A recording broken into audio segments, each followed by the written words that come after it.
everyone, and welcome to the Cherry Bekaert Digital Journeys podcast. My name is Jim Holman, and I'm pleased to host today's episode, the third and final of a three-part series around continuous improvement. In our first episode, we gave an overview of continuous improvement broadly and provided input to consider when implementing a practice of continuous improvement. In our second episode, we provided a quick assessment tool to help listeners gauge the maturity of their current practices and help highlight areas for improvement. Finally, in this session, we'll address how to advance your improvement practice and create focus on the best initiatives for business impact. In this session, as before, I'm joined by my colleague, Steve Holliday. We're both part of Cherry Bekaert's digital advisory practice, in which we guide our clients forward in their transformation journeys. Steve, thanks again for joining me. Thank you, Jim, and thanks for having me. It's a privilege to be here. We've talked about the overarching management of improvement. We've talked about organizational culture. We've talked about how to establish a quick baseline. Let's talk more about mobilizing improvement efforts. It's time to roll up our sleeves. How should we think about this? Jim, in my experience, the best way to launch activity around continuous improvement is not in the classic approach where companies train up a bunch of people and have them go out and find projects. It's a little more strategic than that. What's important is that we need to look across key business value streams or focus within specific problem areas. In both cases, the goal is the same. We need to understand processes and where flow stops. Then to capture these points along with some additional information to help calculate the business impact. Great. So now this is starting to be a bit more tactical, up my alley, where the rubber meets the road. How do you go about this? Well, we start, if it was us engaging and we weren't internal to the business, we start first of all by understanding what are the overarching business objectives and strategies. This is important for us to know so that we are in step with where the business is trying to go. We would meet with the leadership team and gather perspectives about the current performance, look at financials, the gaps, and trying to understand improvement opportunities from a leadership perspective. Then we would walk through key business value streams and identify areas such as where flow stops, where inventory is needed to buffer flow, where manual processing times are large, or in where mistakes and errors occur. There are other areas, but these are the big ones. We compile this information, assess the impact of the losses, and use this information to put a number to the business impact financially. We use the business impact to prioritize the losses. From the losses, we consider potential improvements and the effort required to remediate.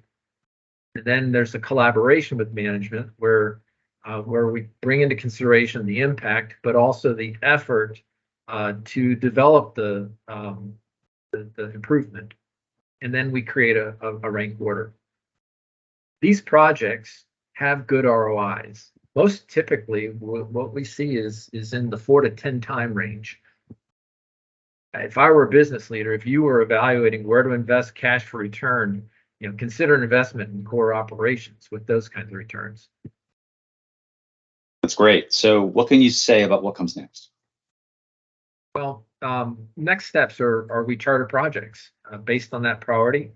And what's important here is that we charter the number of projects that the business can support and still meet its other objectives. What we find a lot of times, improvement is another part to the job, which is okay because as we'll talk about a little bit later, we want those line leaders to understand and to be driving improvement. So in this stage, we're really working. We define the teams. What are the objectives of the project, the scope, what's the expected timing, and then we launch the projects. We want to be sure that we find a balance with capacity so that projects can be executed efficiently without stops and starts. I see too many organizations try to take on more than they can chew, and projects just don't seem to make progress. Another important thing is it's important to establish a rhythm of execution where projects are regularly pulsed meaning that there is some kind of an update process where the project teams are reporting to stakeholders, and that we want to keep these projects on track and make sure that management knows what it can do to help support these projects.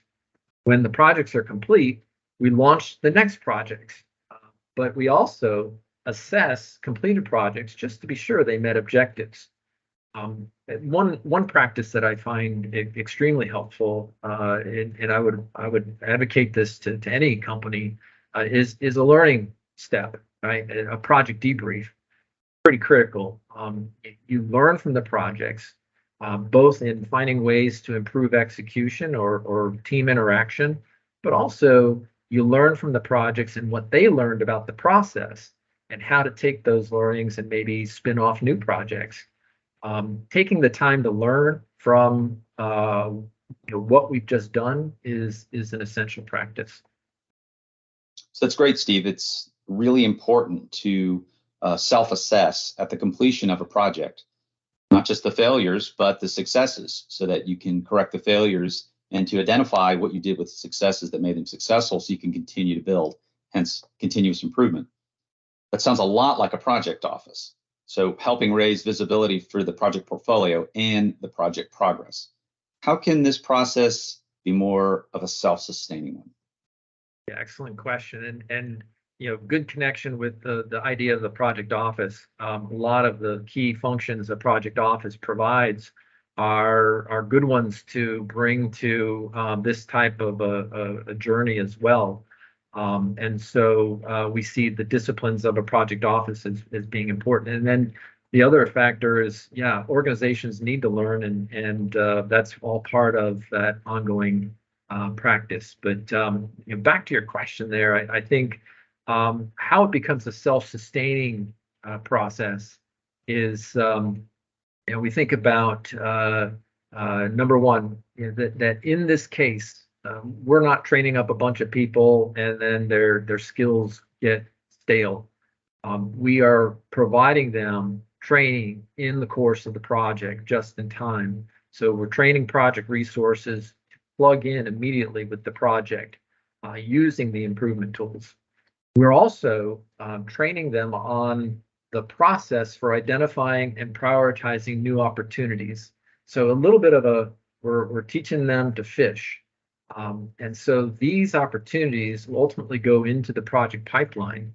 And as long as the management review of the process and drives this effort and an ongoing push, and it's a constant priority, over time, the organization will build the momentum needed to sustain efforts. And then the other kicker is clearly around financial tracking or keeping score. This also reinforces the practice because, as we all know, Jim, what gets measured gets done. By setting improvement targets and keeping score, teams will look for ways to be successful, and continuous improvement tools help teams to be successful. That's great. You mentioned previously how important data is. You've also mentioned a 4 to 10x ROI. And then just now you've mentioned financial tracking, keeping score. So all of those things is definitely has an opportunity to keep focus on the successes as you continue to move forward. Does an organization need a team of people to help keep this going? In our experience, resourcing depends on a number of factors.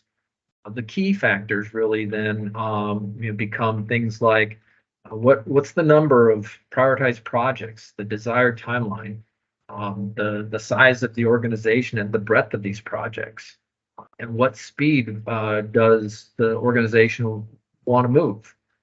One option is to maintain a relationship with an outside expert to help with project launch, the teaching and supporting of teams, as well as management in this process.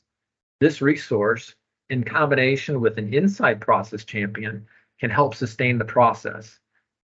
My view on that is that in this example, the organization doesn't necessarily have that improvement background and is looking to instill that improvement capability into its organization. Another approach would be that organization goes out and hires a full-time champion to perform these responsibilities. I want to be clear, though, what we are not recommending is the approach where a dedicated improvement practitioner is responsible for the project and improvement.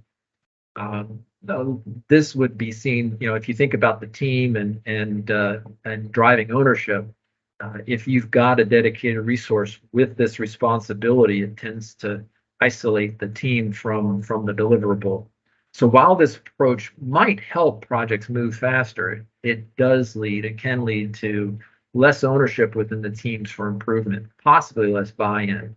In my experience, what happens when these resources are removed from the functions that they support, they'll often revert to their old ways.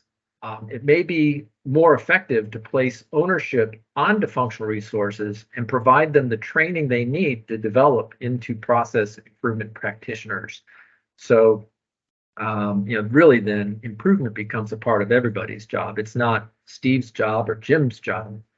In this case, this is how you broaden the ownership for improvement by bringing in coaches, resources that can help people learn within the working environment. But really, at the end of the day, they're responsible and accountable for the improvement in their operations. Steve, that definitely drives home your point about organizational culture. It takes everybody pulling the rope the same way. Steve, thanks again for the discussion today on how to advance your improvement practice. Thanks, Jim. I appreciate the opportunity to be here today and to talk about continuous improvement. This wraps up this 3-part series on developing your improvement initiatives. Please reach out to any one of us through the contact information listed wherever you're listening to this podcast, or go to cbh.com/digital.